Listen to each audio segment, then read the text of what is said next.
Good morning. I was laid out flat on a cold hard operating table, similar to the one that you see. And as I counted backwards, the anesthesiologist told me to breathe in deep. And as I breathed backwards, counting from 100, 99, 98, 97. And as I slowly dozed off, one thing came to mind.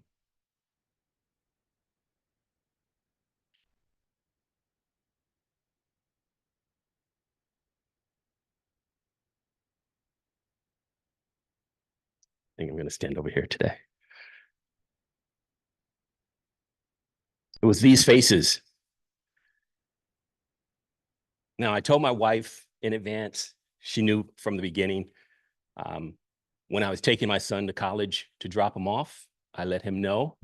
But the big issue was my young daughter. She was a senior in high school and she was preparing to go to college. She was getting her portfolio together, taking all of her entrance exams and things like that. And we didn't want to distract her. So we waited till a couple of days before my procedure. And the same table where she jumped into my arms as a young kid, over and over and over again, we set her down. And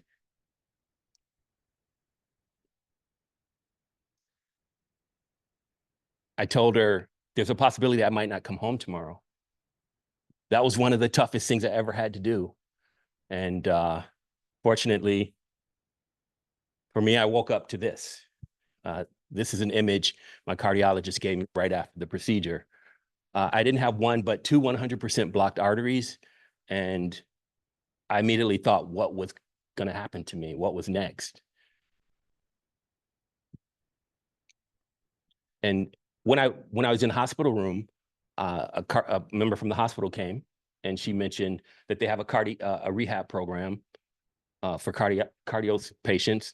And in the next 90 days, we'll do some physical work. We'll do some emotional and psychological work to get me back. But I wasn't sure if I wanted to go back to work. Why would I want to return to the office where the stressors were part of the reason why I had a heart event? So I decided to take a leave of absence. For the next 90 days, I would focus on what's next. So the difficult thing was going to the restroom first, one step in front of the other. There was a possibility that I would faint.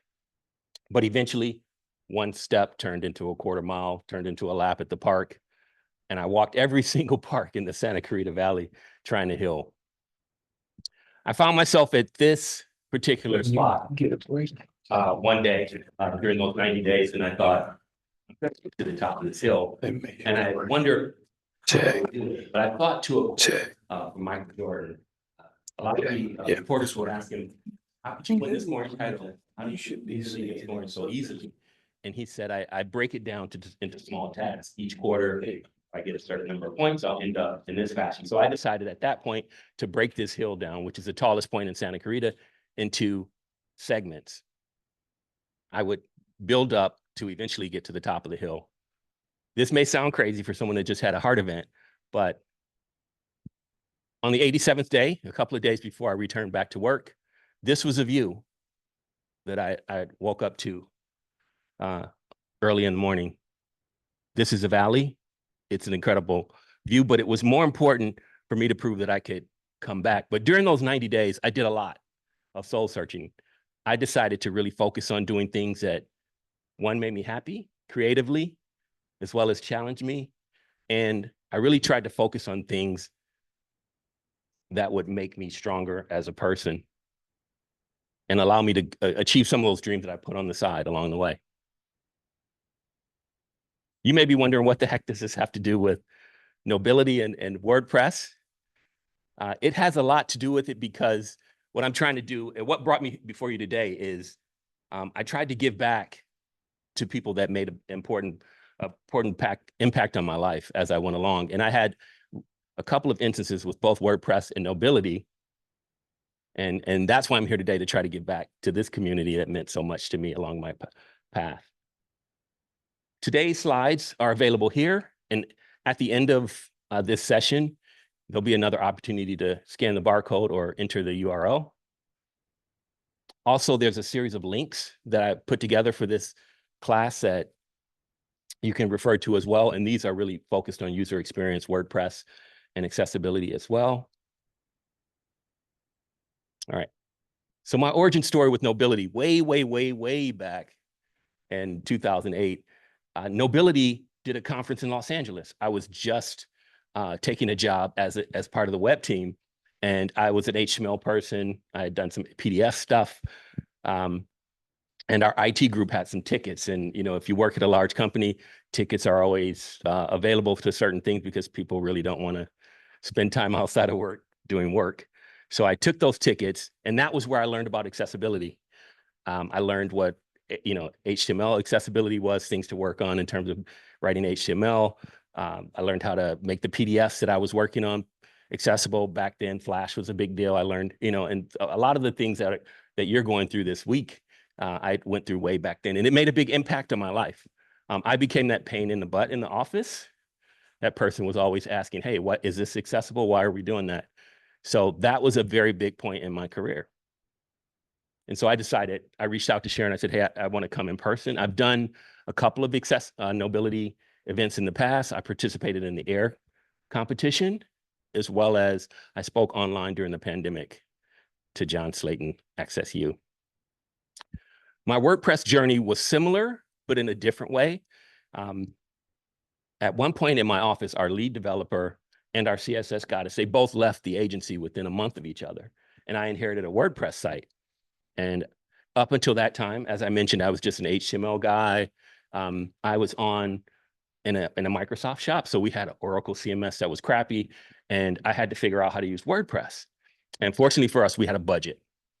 And they sent me to the WordPress VIP Intensive Developer Workshop. I'm not a developer. I wasn't a developer at that time. And the picture on the left is very funny. You see me sitting next to this gentleman with a bewildered look on my face. And the first day they asked us to spin up a virtual box. And I had no idea what a virtual box was. But an incredible thing happened. Everyone that was at that developer conference, they were helping me. No questions asked. Everybody was so friendly. And that's what I learned was the WordPress community. There's this phrase in WordPress called the community, where people, they're very friendly to each other. In certain tech communities, that's not the case. I'm in a corporate environment. That wasn't the case. You're sort of on your own. You have to step over people climbing up the ladder. And WordPress was very different. So I was like, oh, that's very cool. And I learned what WordCamps were, what meetups were. And I got started in WordPress. Now, the theme that I inherited was a traditional WordPress theme. And I did my first child theme. We had to migrate our site over to WordPress VIP. We had the budget at the time. WordPress VIP is a hosting service for large companies or large entities like Time Magazine, CNN, et cetera.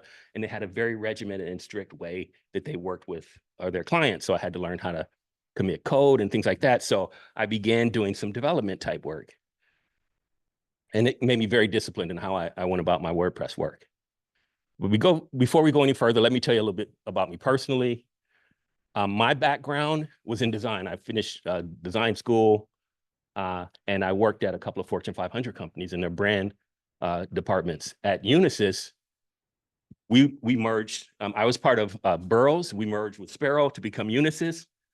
I worked at Chrysler, and we merged with AMC to become the Chrysler Corporation. And for the last 33 years, I worked at Metro, and our bus and rail sides merged. So I was involved in 3 major mergers, 3 major corporate identity updates, and I have a lot of branding experience. So for the first part of my career at Metro, I was the lead designer, et cetera, working in the print sector. But that sort of moved to the background when I switched over to the design department.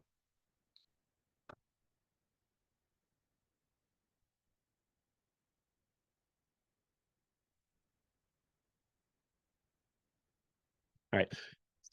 During those 90 days, I decided to do anything and everything WordPress. I went to my first meetup. I volunteered for a WordCamp. I began to speak. I spoke at over 25 events. And the last few years, I've really focused on what was next. When I had my heart event, I said, 2 years after my daughter finishes school, I think I'm going to leave the company. There was a certain point when I could do it financially. And since then, I've really been trying to focus on speaking about tech, teaching tech, talking tech, with tech communities all over the world and underrepresented and emerging economies. Now, what you see here on the screen, I presented in Costa Rica, did contributor days there, Taiwan, in my city, Los Angeles, we did something in South Central. So I've always tried to give back in terms of working with small businesses and young entrepreneurs to create sites in WordPress. So today, there's this very long title that I came up with in hopes to attract people to come to this session called First Things First, WordPress Accessibility and UX Foundations for Optimal Interactions. And I did a little asterisk. For those that are moviegoers, there's a movie currently out that has an asterisk in it. Anybody know what it is? It's the Thunderbolts. It's an MCU movie, and the asterisk was a source of to get people to get interested in it. But this asterisk is just a way for me to say that this is a long way to say, make sure that you do certain things simply and easily in terms of UX and design to make it better for people that have disabilities. Okay. The first thing I want to do today is ask you to cover your eyes. All right. What was on my hat? Anyone remember? What clothes do I have on? What are the color of my shoes? What's the swoosh color? Do I have a watch on? You can remove your hands, and I apologize for that. But that's sort of how, as designers, we look at the stuff that we do. If we don't design for people with accessibilities, we sort of ignore part of our audience. We don't make our websites for people that are using a screen reader, that people that have neurodivergent issues. A lot of times, and especially in the career that I described, our process was our marketing group would work with our project clients, and we would get something a couple of weeks before it was due and rush a website, spin it up. But no one would say, hey, early in the process, no one would say, hey, you need to think about accessibility. And our project folks were the people with the money. Our marketing people were their main point of contact. And that process was that way for 20 years, and it was impossible to change it. So what I want to talk with you today is about some things that I've learned over time, my hot takes, and I want you to interact with me and tell me what you're doing, and we can sort of talk about ways that we can make our interactions more optimal. And I usually do this during some presentations because, again, one of the first things, or one of the first easy tests that you could do if you're working on a website to find out if it's accessible or not is just hit your tab key. If your menu isn't highlighted as you tab through, you failed the first test of accessibility. So when you cover your eyes, it's sort of mimicking that process. So thanks for indulging me.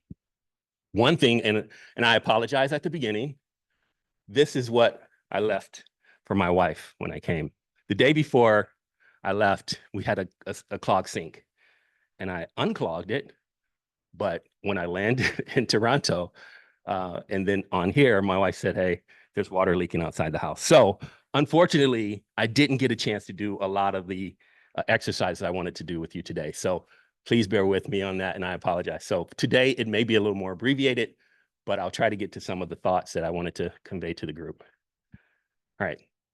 I always start my presentations with some disability statistics. For me, what I described to you in terms of my heart event, over the last 10 years, I've had some really weird things happen. I had to scope my knee, my shoulder, had rotator cuff surgery. So in the last 10 years of my life, where I was, as a weekend warrior, I was never really injured other than sprained ankles. I've had things that were technically considered a disability in California. For 90 days on 3 occasions, I was considered disabled. And the one thing that I wanted to stress today is that as we age, we all may develop some form of disability, but statistics bear out that quite a few people are impacted by it. So we really need to work on making sure that what we provide in terms of what they consume on the digital space is accessible. And this one, I always include this slide because I was in an equity program at our company, Equity Liaison, and part of what we were doing and what we were learning, we had to pick a topic and share it with the other groups. And ours was accessibility in transit. And one of the people that was on our team, she wanted to focus on our Wilshire Normandy station, which was near the Braille Institute, and she really wanted to focus the entire presentation on just blind people. But I said, you know, Metro's issues with accessibility in our transit system don't just apply to blind people, they apply to this group. And she was amazed. She didn't really think of disabilities as something that was multifaceted. It was really focused for her. So I ask you as an audience, when you're doing your work, don't just design for a screen reader. Think about a number of different ways that people will interact with your content. I talked about this a little yesterday, just to give you perspective in terms of something very current and something in the past. Do you remember during the pandemic, a lot of people were protesting? There were blockades in Canada where the truckers interrupted the freeway system. On planes, people were refusing to wear the mask because they felt it was a civil rights issue. My civil rights to be a person were being infringed upon by the government because I was being asked to stay home for this unknown disease. But if we look back, how many people saw this documentary during the pandemic? It came out, Crip Camp. I would suggest taking a look at it. It's an incredible documentary on the history of the accessibility movement. And the amazing thing about that was back then, in the 60s and 70s, there weren't really options for people with disabilities. If you were born with a disability in the 60s, chances were you could have been committed to an institution. You were probably going to live a life inside of your house. Couldn't really go anywhere. You probably couldn't even leave your house because a lot of homes weren't designed with wide entrances, ramps, and things like that. These kids that went to this camp, there was a series, 4 of them that became incredibly important to the civil rights of the accessibility movement. This collage here in the upper left is Judith Heumann.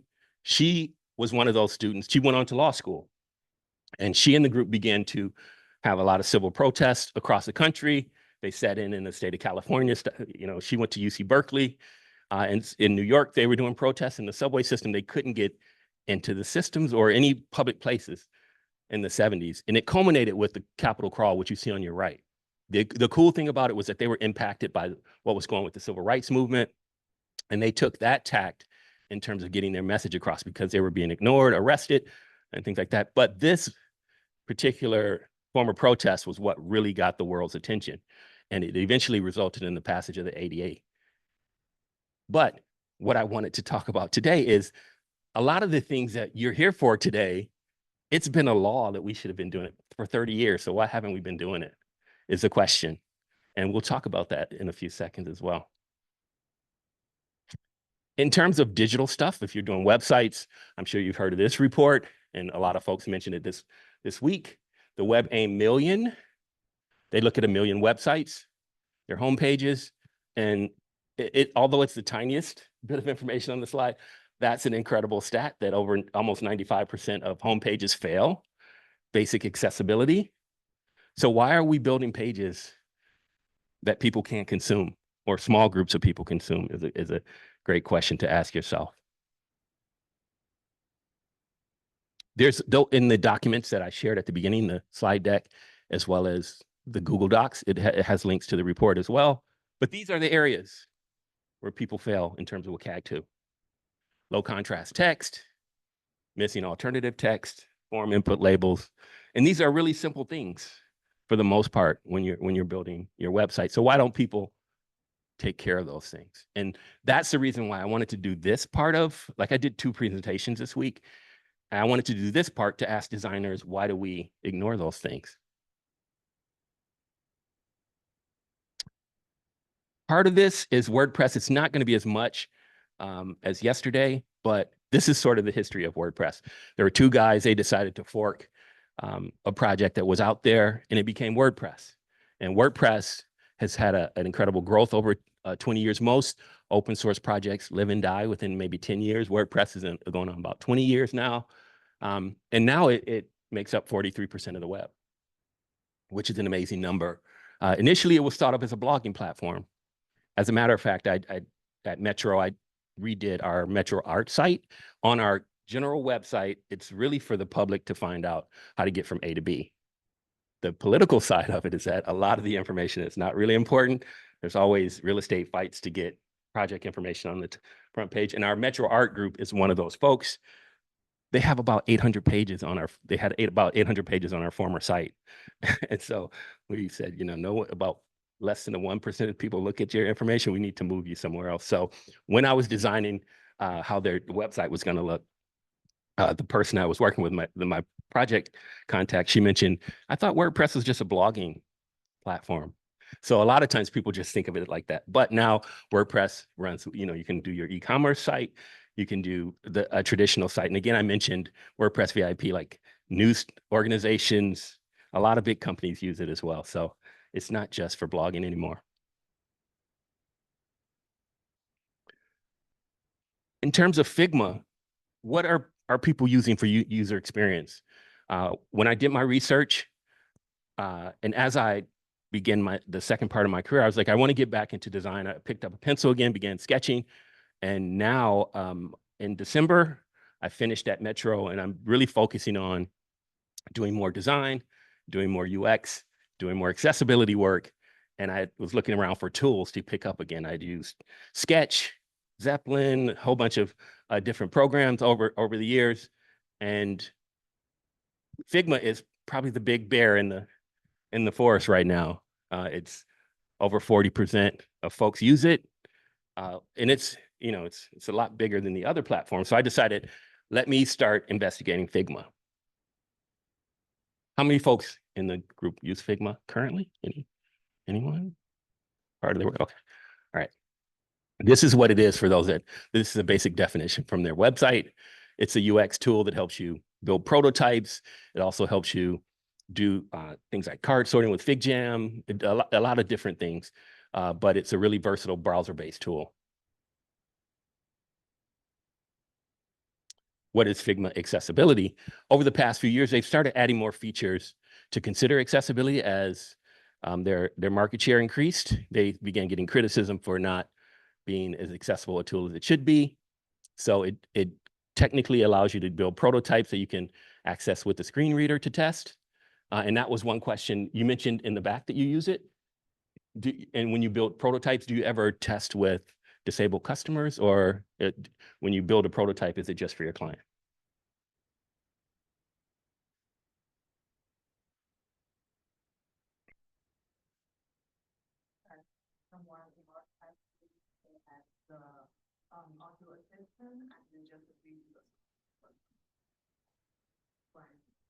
Awesome.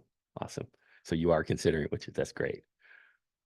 Because unfortunately, in our process, we had very distinct roles. So our UX person would hand it off to me. And at that point, we were past the accessibility point. So we had to backtrack and start the process over. So it's good that you have someone involved during your process.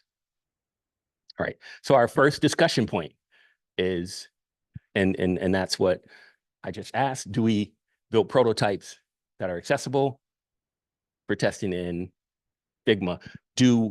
If you don't use Figma, what do you use and how do you test? I guess that's another question for the group. Or does anyone test? All right, can you tell us about what you do? Yeah, and we're going to share it today because mobile mic isn't working. Oh, while you do this. All right. Thank you.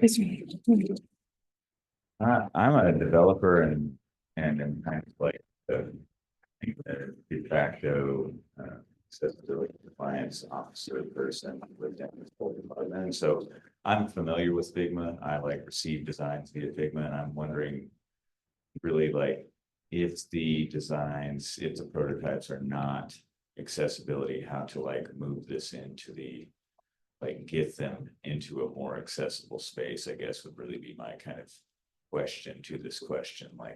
What is the way to move these designs into more accessible, compliant? Well, I know for me, what I'm trying to figure out in terms of my approach is, should it be tested at that point? A lot of times when it comes to me is when the testing part happens, but that's after the design has already been developed or after the developers have sort of expressed what they want to do. What I would love to do is like it mentioned in the one slide, is to, in the prototype stage, have someone test it. But again, that's just for screen readers. I think is going to be some portion of the work that's going to happen in your web development environment. So there's going to be some portion in Figma and some portion in the WordPress development space. All right. The next story I wanted to share with you in terms of design, and these are my hot takes. There was someone that I worked with at our company, and she loved magenta. And everything that came across when I was on the design side to be designed, our maps, timetable, anything that was going public facing, she wanted magenta in it. And it sort of brought up a conundrum that I see with a lot of designers. And a couple of days ago, and I mentioned it yesterday, it's a similar sentiment. When they were talking about underlining your hyperlinks, she was like, I hate underlining my hyperlinks. And it was more of a personal preference. And the ironic thing was 30 years ago when I graduated from design school, a lot of my colleagues were saying the same thing. So why do things like that perpetrate and continue on? It's more of a personal preference for us. Like really, we're not designing for us. And a lot of times we do. We design what we think looks good to us or our client needs. But really, when you start at the very beginning, it should be user-faced. And hopefully these tools will allow you to sort of think of it that way. And the curse of 314 is really about color. And this is, I wanted to show you this because although the designs are often very beautiful for a lot of these, there's a lot of companies that do provocative marketing and advertising. And the Hims and Hers company, they have a sort of look and feel to everything that's sort of high-end fashion. But there's a big issue all the time. It's light colors with white text. And I wonder why that's the case. Let me just jump out and sort of do a color test for you. In Figma, they do have some testing tools. And how many, and I know one person mentioned they use Figma. In Figma, they have started to incorporate some accessibility stuff, like you can test for contrast. There's also a plugin called Stark, which if you have an account, it'll allow you to, it'll allow you to do some testing things, colorblind testing, a lot of other things. So I'm going to try to do a quick little demo of that for you right now.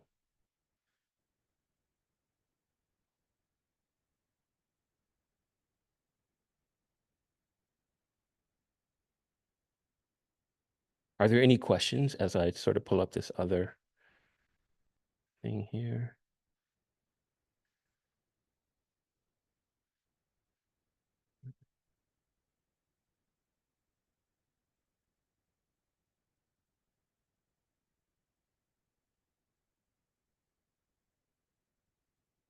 Hey, hold on a second.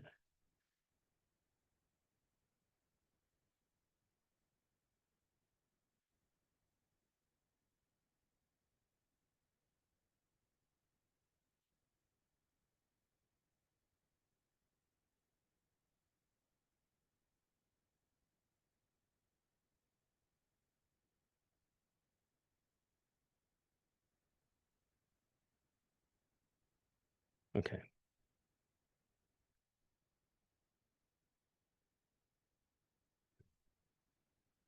So what you're looking at is the Figma interface online. Again, they have a desktop version, which sort of works the same way. But, and again, with the lighting, you can't really see it. But ooh, let me place a couple of files.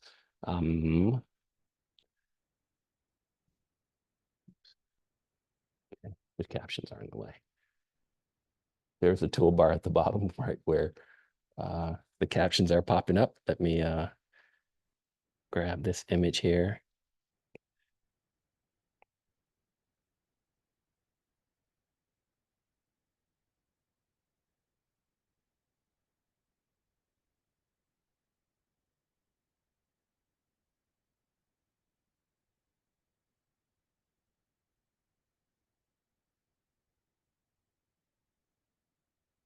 All right.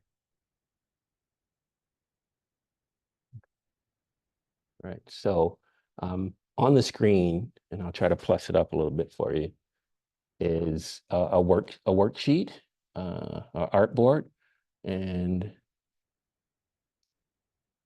right, there's a couple of examples that I wanted to show you how to do some basic testing. This is 16 point. I sampled a color from the image that you see there. And on the right, let me,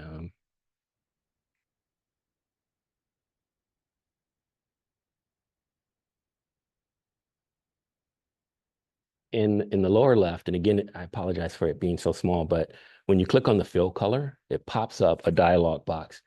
And in Figma now, this little icon is the color contrast checker. And when that's clicked, you could see it tells you that it fails. It's 1.71. It's no AA accessibility. But the little filter bar that's to the right, you can basically drag within, below that line. You can see that the difference changed, 7.82, and now it's accessible. So you can do live updates on colors, but it did tell us that the colors that they're using in the hims hers ad, the light green on white isn't accessible. You can also click on the filter box, and it gives you a number of different categories that you could test on. Like this is small text, but if you have large text, which is the bottom, and in terms of WCAG guidelines, if it's 16 or below, that's considered normal or small. If it's above, it's considered large. So you can test based on that, or you could test on graphics as well.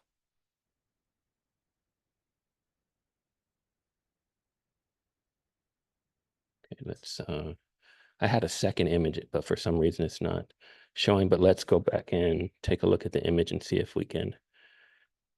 We'll look at the Stark plugin. There's a community in Figma as well.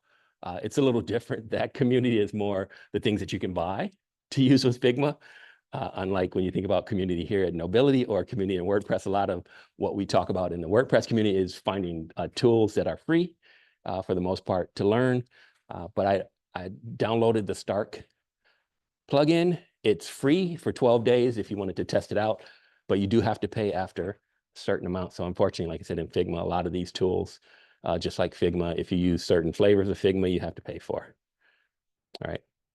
So with Stark, it has a number of different features that you can try out. It'll test your layouts for focus order, alt text, headings, landmarks, et cetera, et cetera. But what I wanted to show you too is you can also do the vision simulator. So if someone's colorblind, you can get examples of how they're going to interpret this image.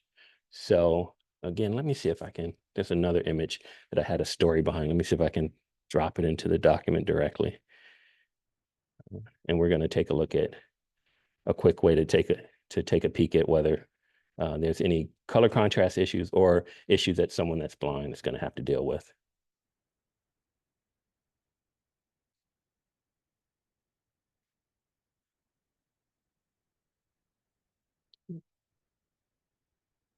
Okay, so it says it invalid. All right.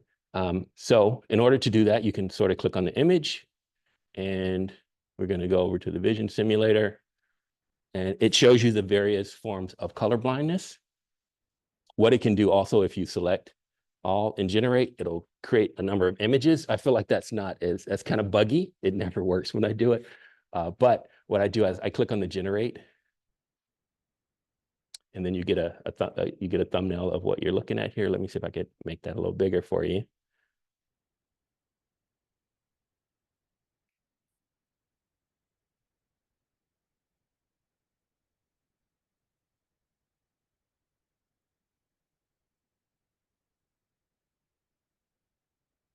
All right, and let's make it a little bigger so you can see it. All right.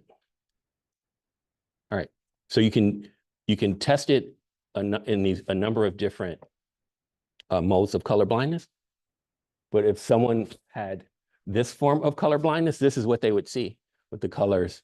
And although this is a photo, it would be hard to differentiate the contrast between white and the light green.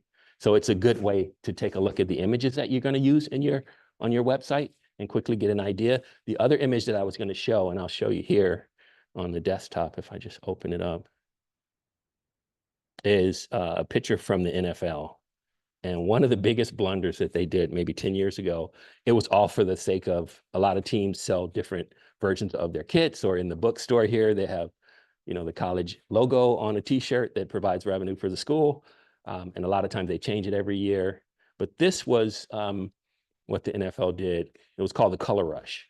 And so some young person at the NFL offices said, hey, let's make our uniforms all one color, and we'll be able to sell lots of uniforms. But the one thing they didn't think about was how someone with a disability would see it. So with this one, with green and red, with someone with a certain form of color blindness, it would be gray versus gray. So there's no way to distinguish the color. So again, it goes back to something that we deal with in the digital community. When we're using images type color in our websites, are we really considering whether people can see them or not? Or is it something that's really pretty that we like to design to? All right. Any questions or comments or stories anyone wants to share on color experiences? All right.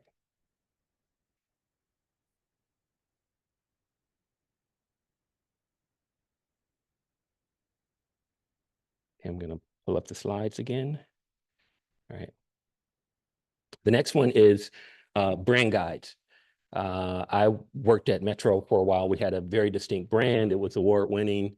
But again, it was controlled more from our design group. So a lot of times, a lot of the stuff that we would get, like for instance, the colors that they came up with for the website, a lot of things, we had to come up with a secondary palette because a lot of the colors that were used in our system weren't really accessible. So and I'll show you what the process was right before I left. This is an example of what I would normally get from one of our UX people.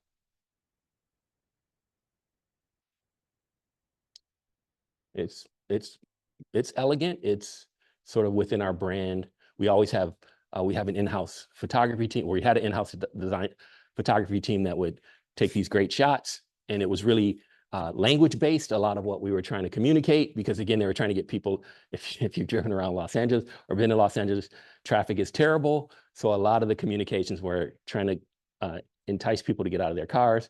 So it was really text-based, and the leader of our design group was a really a well-known writer in terms of the stuff that he would write. But again, a lot of the stuff we would get from our UX people would be things that would be, one, really difficult to rebuild in WordPress, or something that's very custom, or something that's, and it wasn't really part of a system. She was designing one-offs. So one of the good things about if you use WordPress now, and one of the things that's happened in the last version of WordPress is that they're working on, there's a feature called the style guide, which allows you to do a lot of global things that can, and it actually looks like a brand guide inside the admin. And we took a little bit of a look yesterday, but again, I wanted to do more of a thorough demo, but unfortunately I didn't have time to kind of finish it. But if you've never used Figma before, and I'll have to, again, that's covering up the toolbar at the bottom, but there's a little toggle within Figma that when you toggle it, it'll show you what the designer did in terms of font sizes, styles, and things like that. And you have to basically translate it over into WordPress. So it gives you the padding, the borders, and as you work down the page, you would sort of have to rebuild it. But that wasn't really efficient in terms of how I like to work. And so the last 4 months since I've left the agency, part of what I've been investigating is there a way in Figma to easily move it over into WordPress? And we had a meetup in February about this. And there were a couple of tools, again, in the community. People have been building these things. And again, this is my opinion, and this is my hot take. A lot of those things are crap. There's one group, and again, this is not disparaging them, but they're building tools for page builders. And yesterday, we sort of discussed that page builders are a good way to go about creating accessible websites. So if you're using a page builder, stop. Use a full site editor, use a block-based tool, because a lot of the things that the conveniences that you get with doing drag and drop, having a lot of flexibility in terms of design, creates a lot of extra code, a lot of extra work that someone has to clean up later. There's a great, and I think it's in the extra links that I provided, Amber Hines did a whole worksheet and investigation of page builders and which ones, how they rank. And it gives you a lot of examples of what they do really bad and some of the things that they do good, but it basically convinces you to try to not use them. Anyway, in this Figma community, there's a lot of preset UI kits. that you can go through and you can pick up components and things like that. As well as this group has a plugin that supposedly takes your design in Figma and converts it over into a WordPress file for bricks or for Elementor, which is a page builder. And unfortunately, it had lots of bugs, lots of cleanup. So I would say avoid that.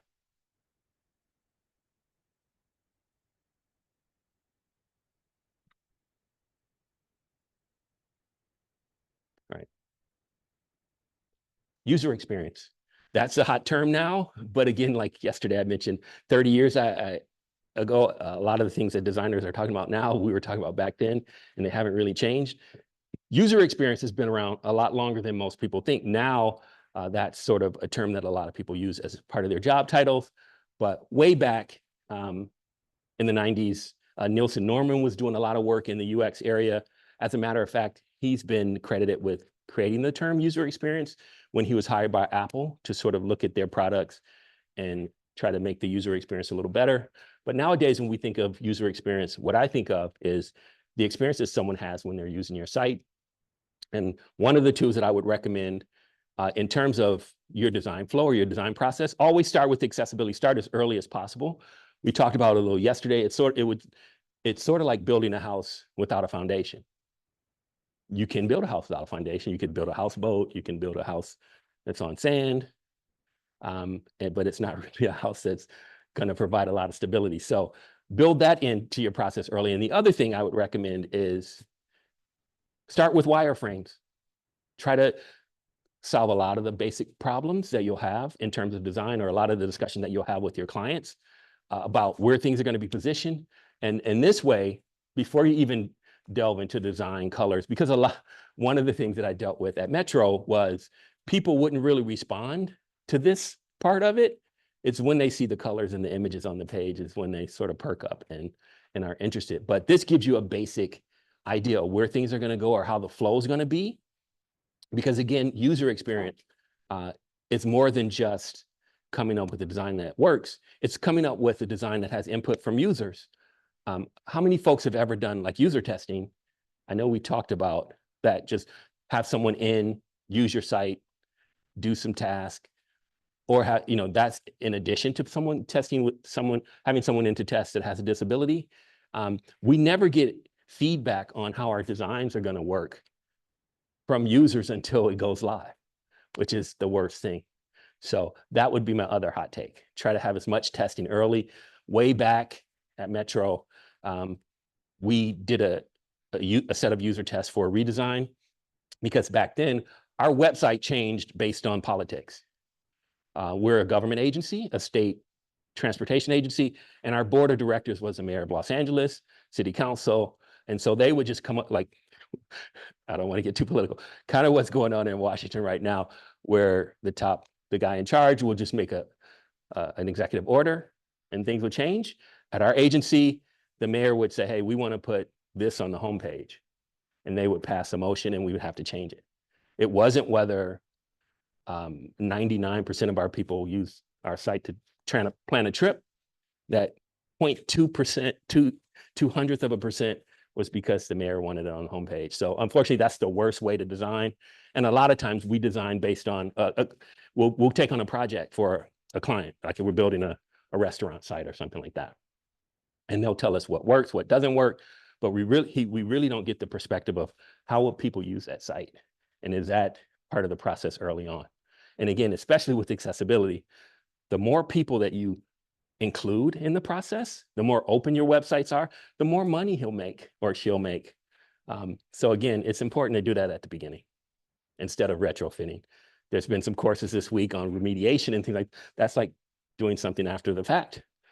That's an industry in and of itself, but again, you could solve a lot of those problems, increase your, speed up your process, your flow, and the more accessibility, more concepts you bring to the process, the more skills you have, the more you can charge.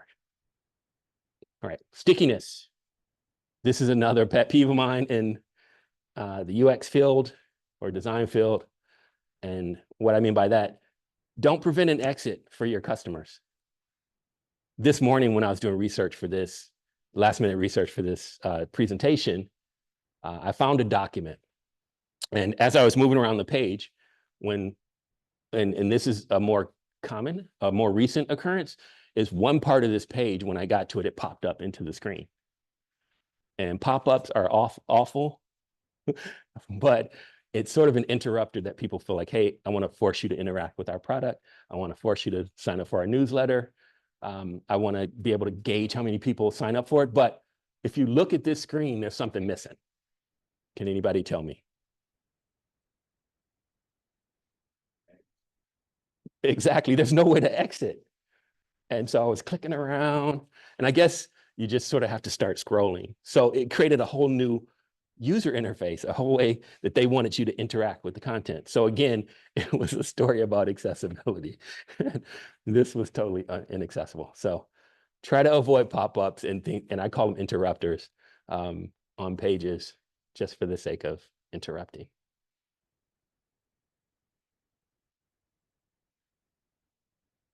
Right.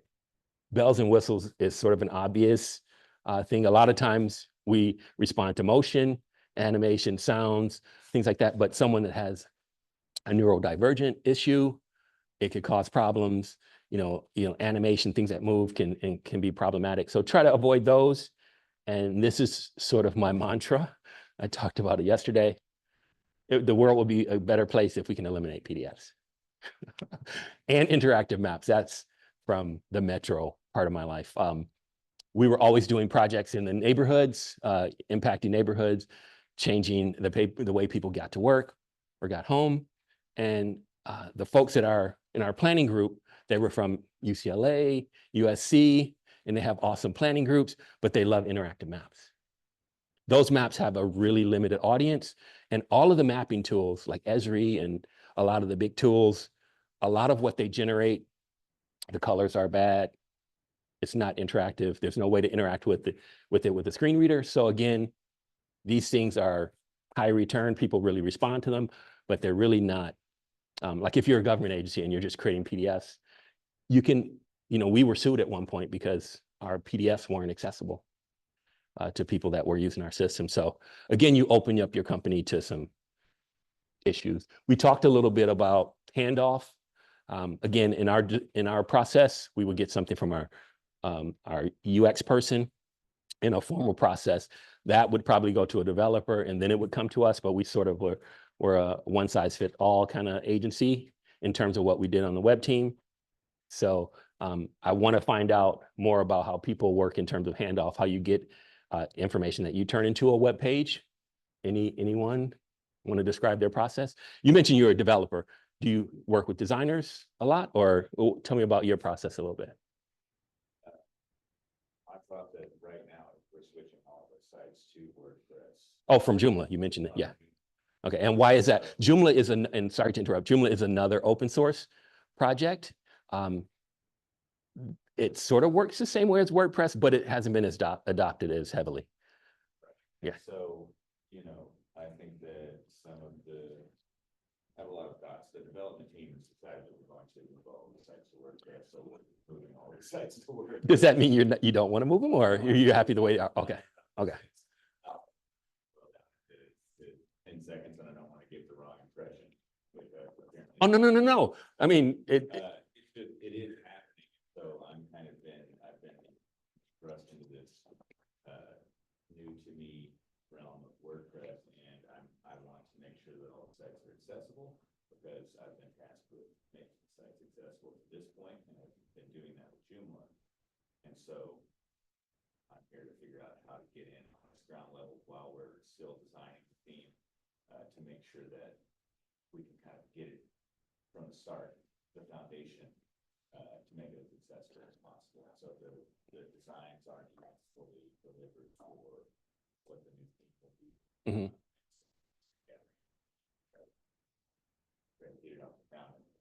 Okay, and that, can I follow up with more questions? Are you building a custom theme, or are you using something that's a base, or?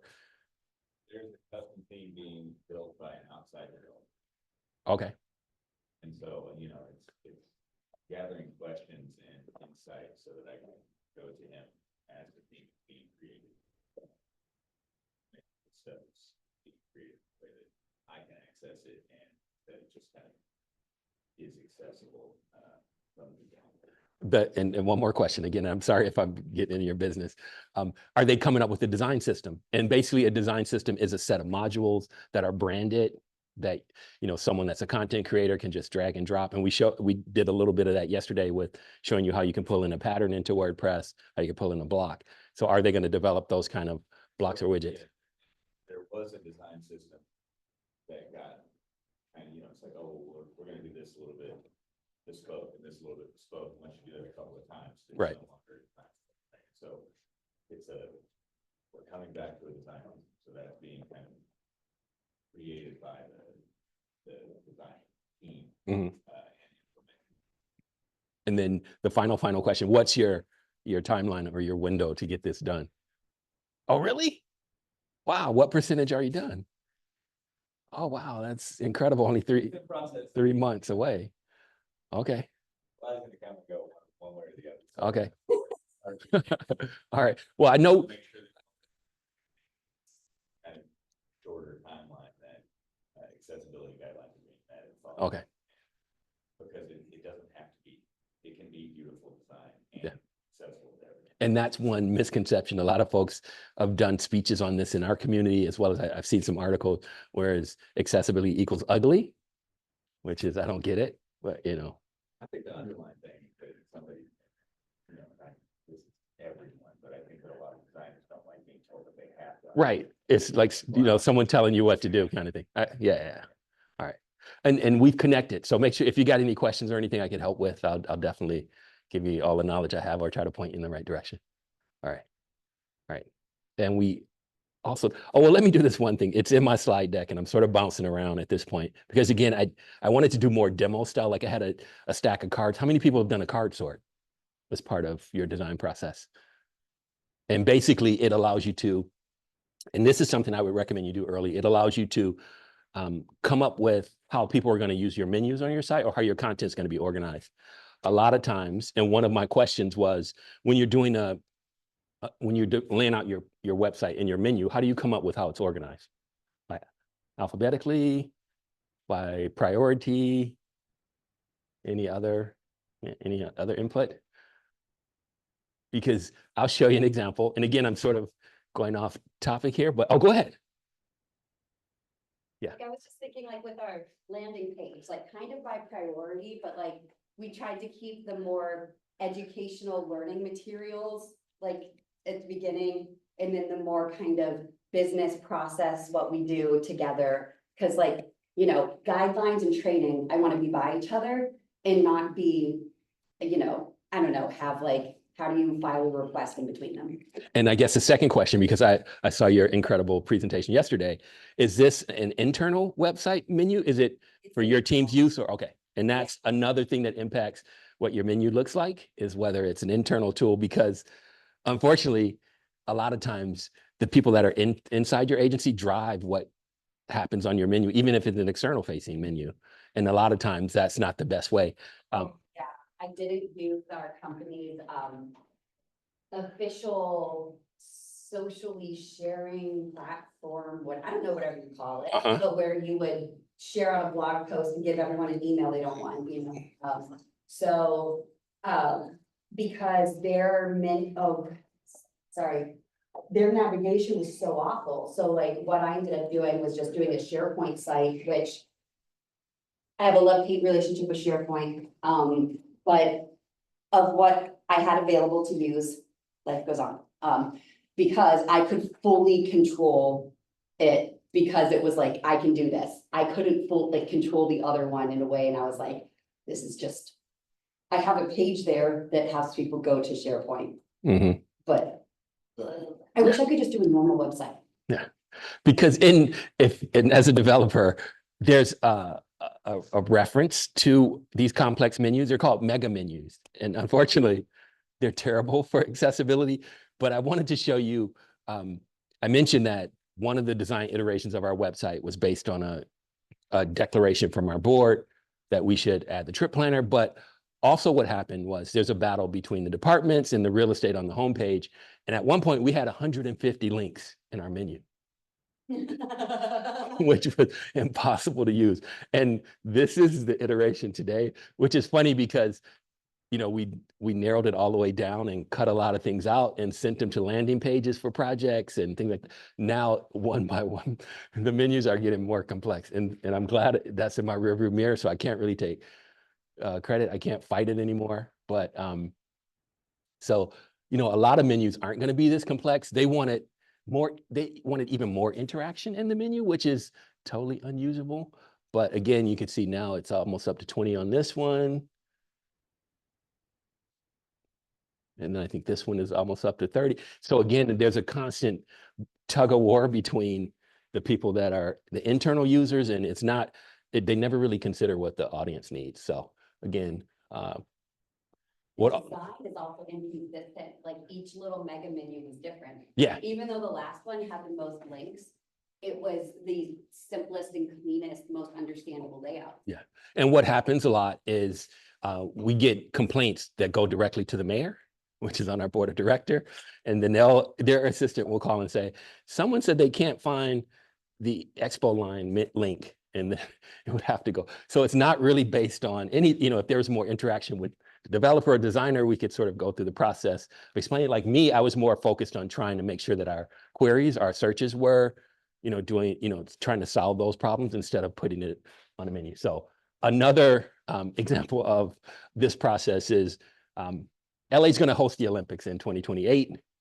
And this summer, the mayor and a whole bunch of dignitaries, as well as our CEO, they went over to Paris to meet with the Parisian folks that were doing the Olympics over there to sort of get some feedback, because we haven't hosted it since '84. And they wanted to spin up a site really fast. I think they went in April. We got like a couple weeks to do it. And again, we got this design from our UX person, and I love her, but every design is different. There's no system. And this one even created a new menu. But I wanted to sort of show you that it's sort of still stuck within the brand, but one of the difficult things, again, was in Figma, there's no easy way to move stuff over. So even though it was a rush, a 2-week project, we still had to physically rebuild it. And then when she was asking for unique components, it just added on to the time. And then it had to go through the political process. So while they were over there, they were making changes. So depending on your process, again, the more you set up processes at the beginning, the more accessibility things that are built or baked into the process at the beginning, like some colors she would suggest. I'm like, that's not accessible. So you would have to go back and forth with her, and then you would. So anyway, it makes it a lot more convoluted. But again, those are things that you have to consider. And these are sort of my hot takes on things that have happened in my career. So, all right. We talked a little bit about this. Right now, I don't see anything out there that allows you to easily go from Figma into WordPress. And by that, I mean, you do a design in Figma, you press a button. Sorry. I'm tracking my steps. There's no process. Like, not really.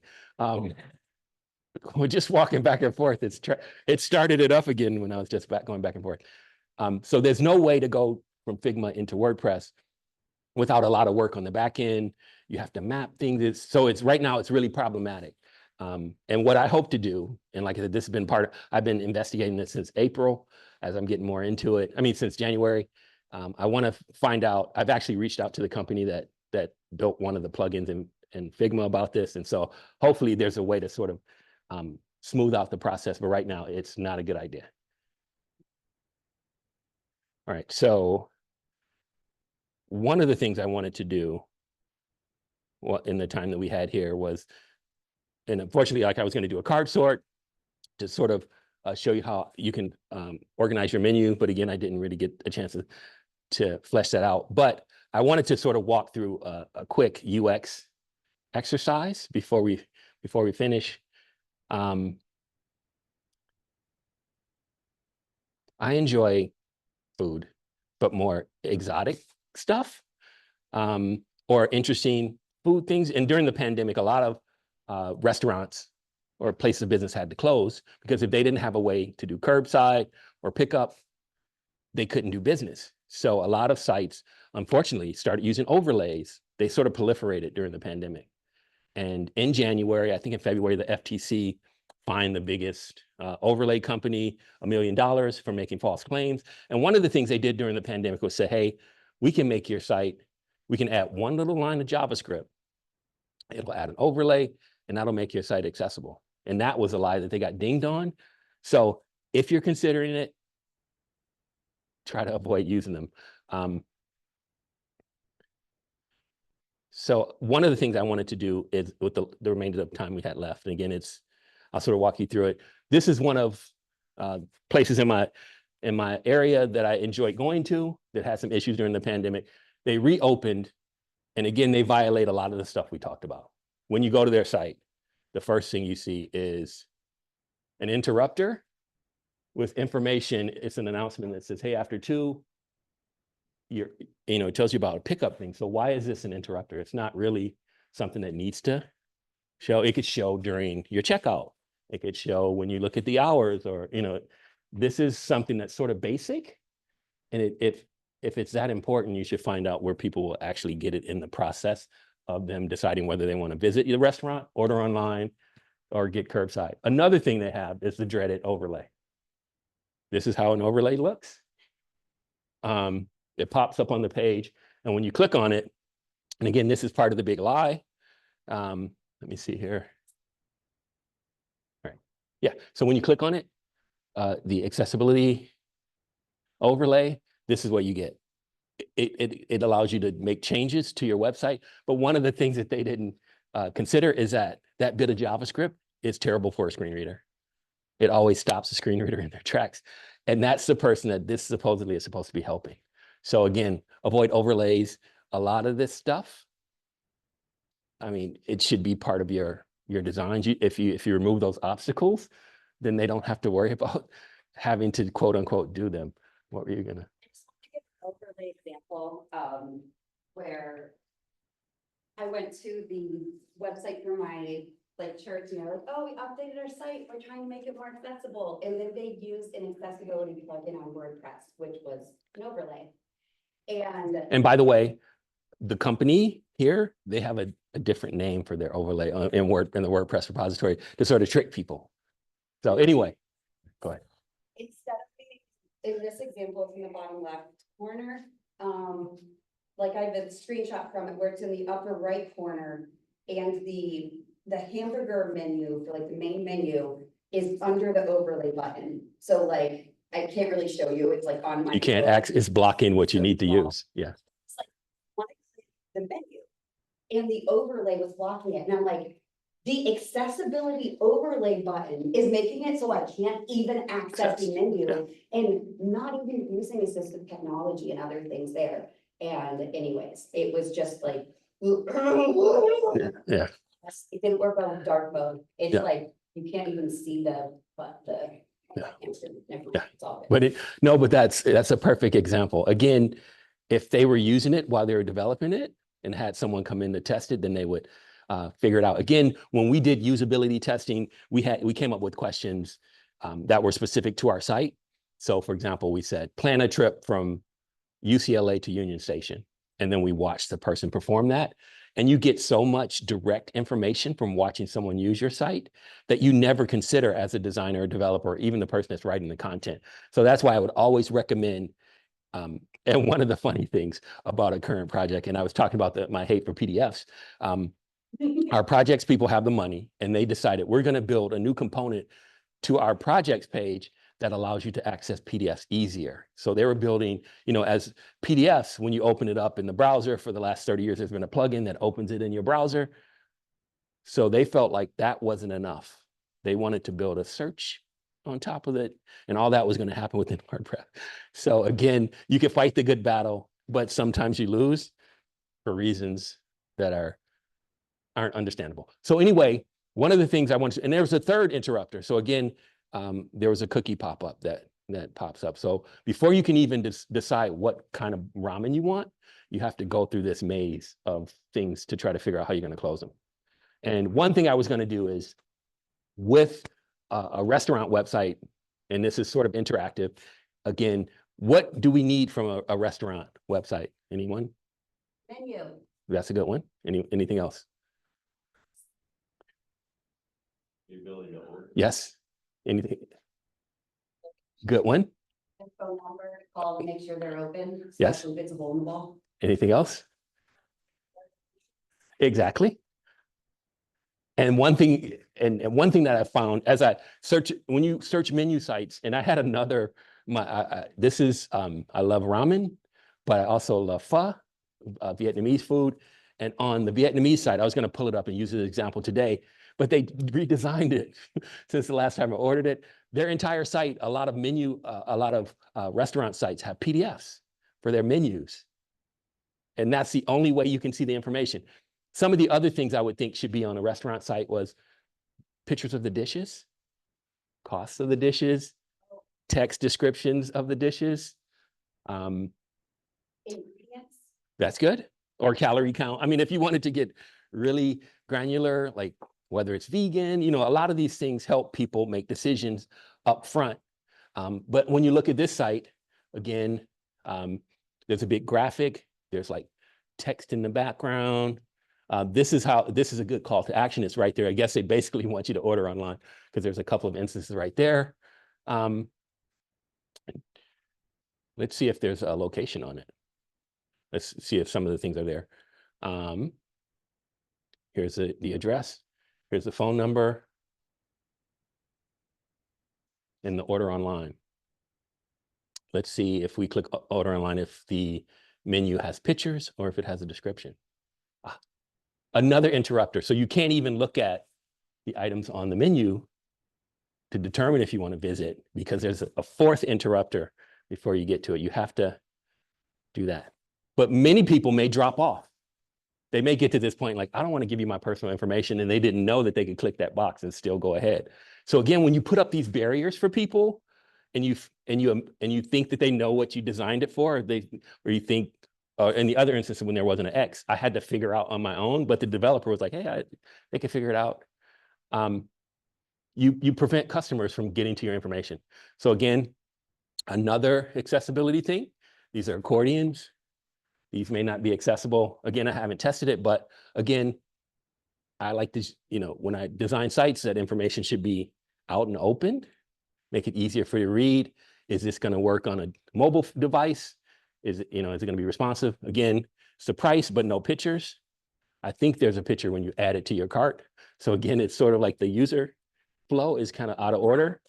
So again, these are kind of questions you should ask your client when, like, if you're designing something for an institution or a church or a government agency. These are the kind of questions you should ask early in the process, early in your wireframing, so you can solve a lot of these things, determine the flow.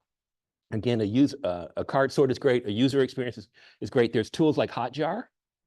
I'm not sure if that's more technical, but it's something that it's sort of like Google Analytics. You can put some code on your page and it could actually record how people use your site. It can make recordings of it. It gives you heat maps of where people click. So again, in addition to, like, if you do analytics, just the basic traffic information gives you one idea of how people are using it, but also with a tool like Hotjar, it actually shows you where people are clicking, because again, in the real estate wars that we had, people assume that just putting it up top in the menu or putting it right at the top of the page and pushing everything down is the best way to do it. But even still, these heat maps show you that people they immediately scroll past it and go to what they want to find. So again, it's a great way as a tool for you to say, hey, as this site's up and live, because again, our websites are a living document. They should change constantly. They should sort of be designed for our customers. We should always be looking to improve it. So again, this site has some issues that I would change. But again, that's sort of the process. And it's sort of annoying. Like if you're a designer, you're always looking at menus or how things are designed. As a web guy, I'm always looking at how people are using stuff. So, all right. So I'm not sure how much time I have left. You have 18 minutes. Okay, thank you. So I'm just going to do another, and I'm sort of riffing here, unless there are specific questions. Let's go back. This is my tribute to my designer friends out in the world. Can anyone identify where the link is on this page? Yes, it's abstract and sense that was really hard. It's just a dark gray. It's just the only thing I can notice that's different text-wise. That's correct. But again, as designers, we figure, hey, they're going to figure out there's a tone difference. And it's not that much of a difference, especially when it's projected. Like if you look on the screen, it's a little more difference. But again, this is, Yeah. why not do it that way? Because you said, where's the link? I said, probably that, but I first looked at it and went, if they're trying to give emphasis to that, I can barely see it. That's a horrible design for a strong tag. Yeah. So I didn't even think it was a link. Yeah. And some folks believe that an easy way to avoid the underlines is to make it bold, which again, it could, typography is another issue in accessibility. There are certain fonts that, you really want your fonts to be legible, and the more ornate or decorative fonts are, which is, a lot of people, like, especially now, as styles change, I've seen some really fat fonts and things like, it makes it harder for people to read. So again, you want it to be as legible as possible. And it doesn't have to be blue. Just if you underline it, that's a standard that people know. But again, it's sort of like pulling teeth sometimes. All right, let me see what else I can find here. And I'm sort of moving all over the place now because I did. List of sessions for this conference. Most of the links aren't underlined, and They aren't, or they are? they are not. Okay. So if you want to actually go to the page for each session to read about it, it's not underlined.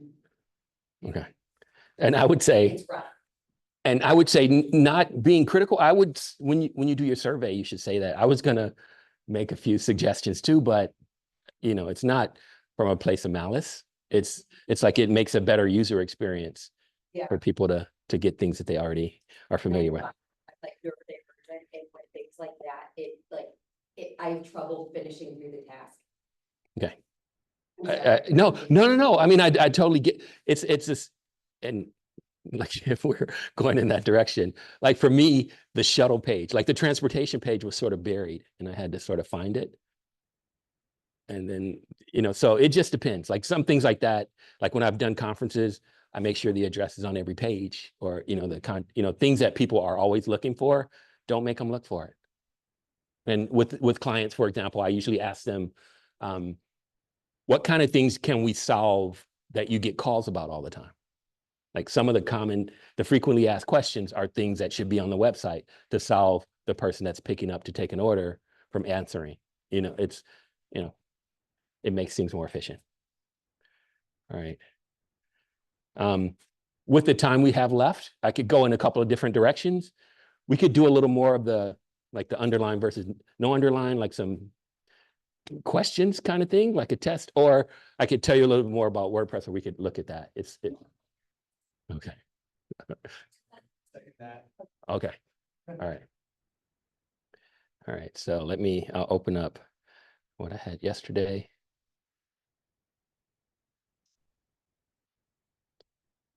And if there are any questions out in the virtual world, I can answer those as we shift gears here.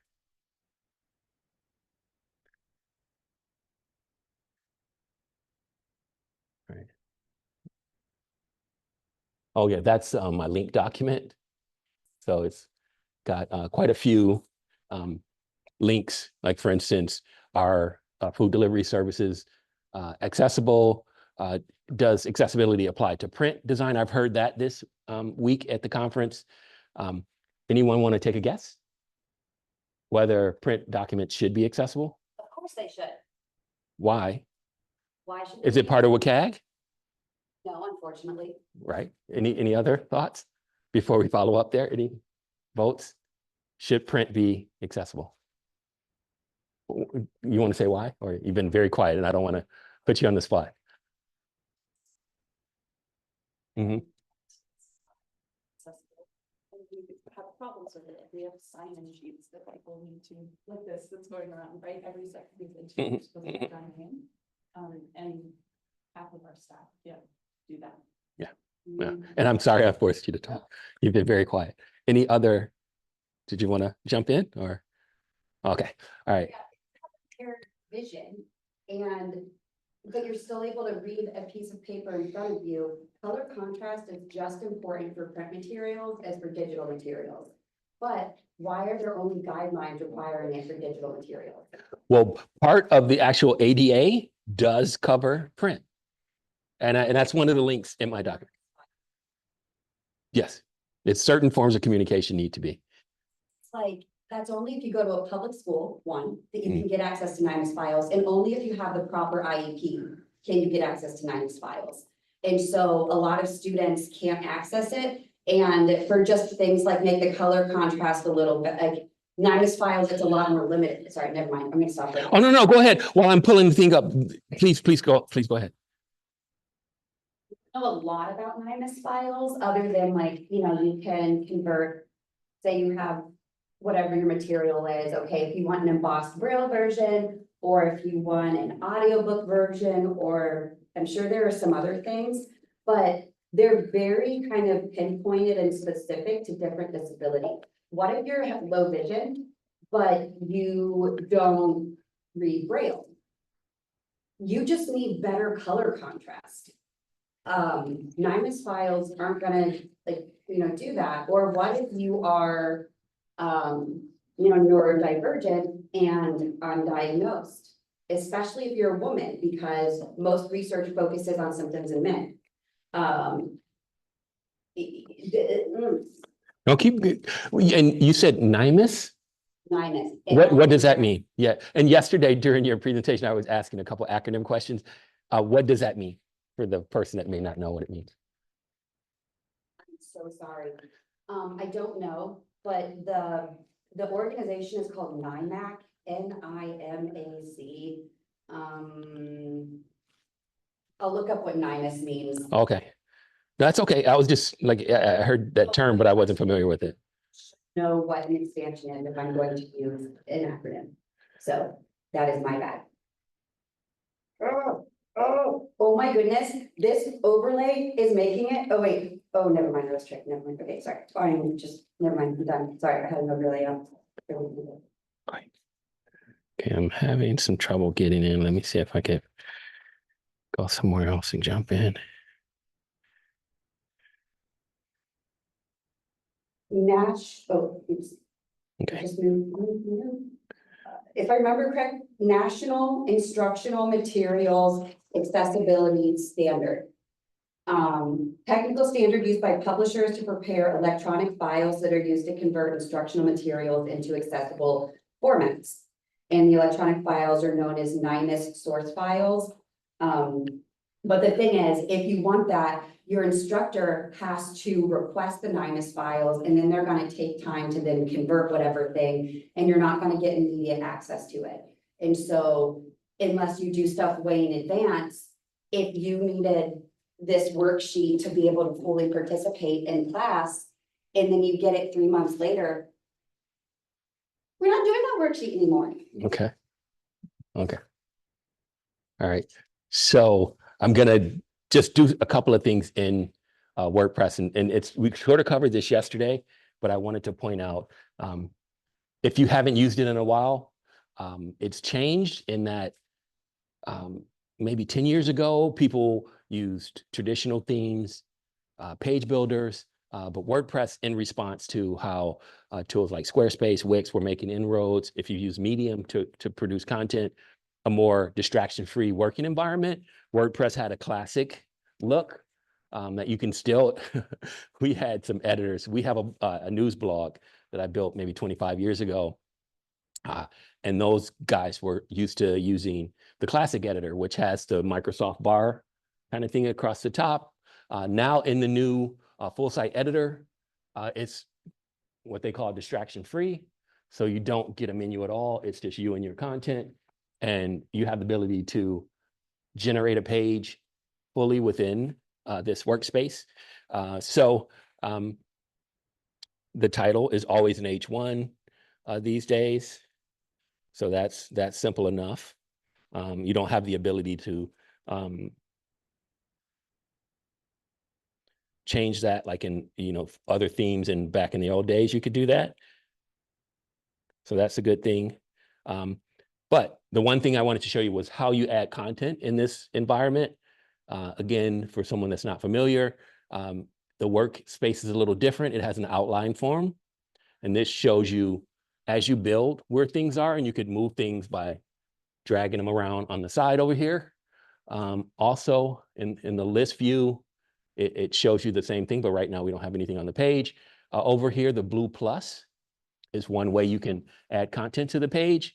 And again, we looked at this yesterday, but all the things that are available with the theme that you have installed are here on the left. So if you need to add a quote, you could just click and it pops it in there, and then you just add your information. You also can add a gallery, audio. A lot of these things come standard. Again, with this theme, you have the ability to do columns, groups, all this kind of stuff right in the box. Also, when you hover over one of the items, it gives you a preview of what it's going to look like when it drops in. It tells you what it is also. One of the other things, and again, we talked a little bit about this yesterday, but it's good to know if you weren't there. There's WordPress is run on modules or patterns now. So there's a whole library of patterns. So these are things that people have built so that you can use, part of the community. They built these things that you can easily drop in and customize. So if you have a design in mind, you could use one of these widgets. Like, so for instance, this is the About widget. Most websites have an About Us page. And so these are a lot of the options that come basic with it, or you can build your own and save it as a pattern. So for instance, when you're designing your own design system, as you build these components or even customize them, you have the ability to save them as a pattern and give them a name. Yes. Is there any indication of which patterns and blocks are accessible? We talked about that yesterday, I'm right? just- No. I was gonna say there isn't currently, but I think they're moving that direction. Yeah. The most recent version of WordPress that was updated, they had over 100 accessibility improvements, and a lot of those were on the back end because, again, we think about accessibility on how someone's using our website, but also there are people that build web pages that may have use a screen reader or something like that. One of my colleagues on the WordPress Make Accessibility team, he was blind. So it was always fascinating seeing him use pages or how he interacts with the admin. So folks of us on the back end are trying to make those kind of things better. So again, you could just look through and say, hey, for this About page, I need to frequently ask questions, and you could just pop it in and you edit it. Again, you have the ability to say whether it's white. Like once you drop something on the page, you have the ability, you get a menu to make some changes. You can say whether it's full width, justify, et cetera, et cetera. So you could do customization once it's on your page. And unfortunately, this is in the way. You have the ability to create a pattern. So once you edited and customized it, boom, you add it, and then you can always, let's just do it as an example.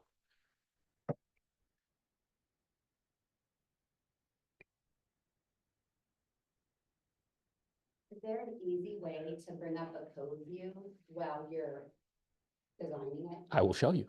Perfect. So again, and if you're a super organized person, as you build these patterns, you can have categories within your company. And so you could say, hey, this is a construction category, or this is a launch category, or whatever you want to add. But anyway, once you've, just have to make sure I see when I spelled it. Once you've saved it, let's say you can just go here. And again, you could add things this way, or you can click on the plus that we saw before, or you can hit a slash and it brings up the menu. Let me see if I can type it in. Oh yeah, so by just typing in the beginnings of nobility, it's smart enough to know that, hey, you created a pattern, and then you click it. And so that's how you add it. Your question was, how do you see the yes. So, yeah. So with this ellipsis, I think you have, let me see. Yeah. So it's under. Like looking over my shoulder is difficult. All right.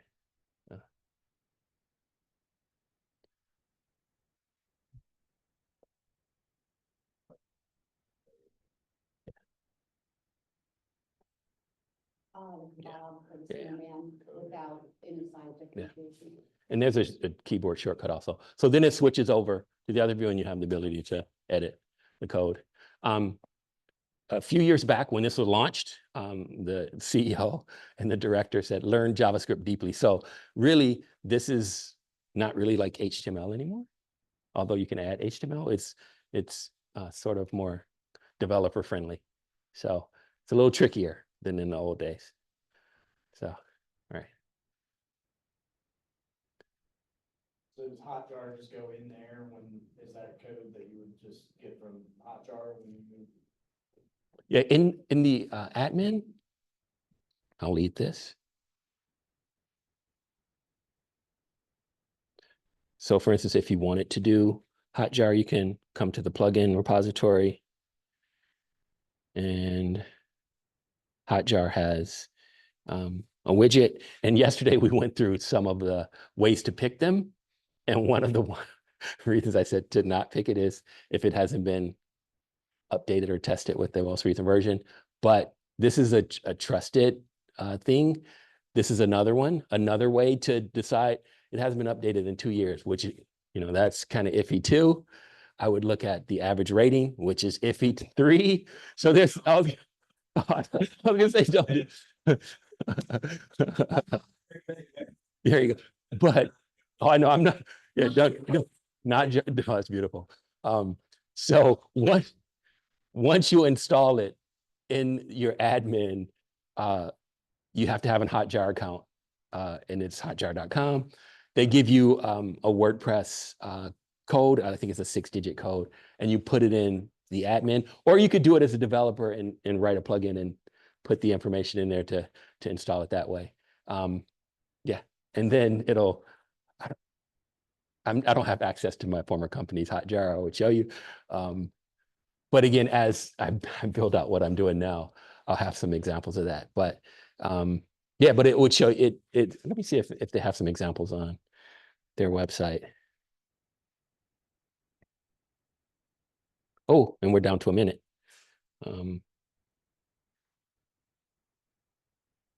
Yeah, so this is sort of their little animation for it, but it gives you areas of the screen that people click on.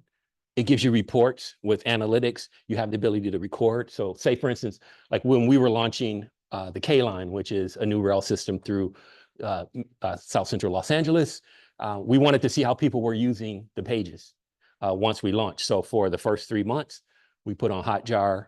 You can also pop up a survey on that page and say, hey, how are you using it? Again, those pop-ups, which I don't recommend, but this is behind the scenes. It records how people click in and interact. It shows you what buttons they click on. So a lot of times, for instance, they always want to put sign up for a newsletter. So no matter what it is, sign up. No one clicks that most of the time. So they want to know, when did the K line come in? It's a new system. Does that change my bus number 2? That kind of stuff.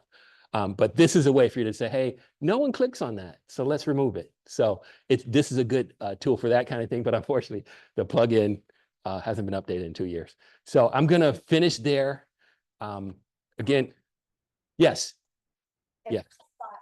Such awful contrast on that. And that one's not a good, the recordings we have don't look like like that kind of rainbow. It looks like a map rainbow, like you see on a weather report kind of thing. So, and then it also breaks it down like Google, it gives you a chart that says 13 clicks, 52 click, that kind of thing. So any other questions as we finish?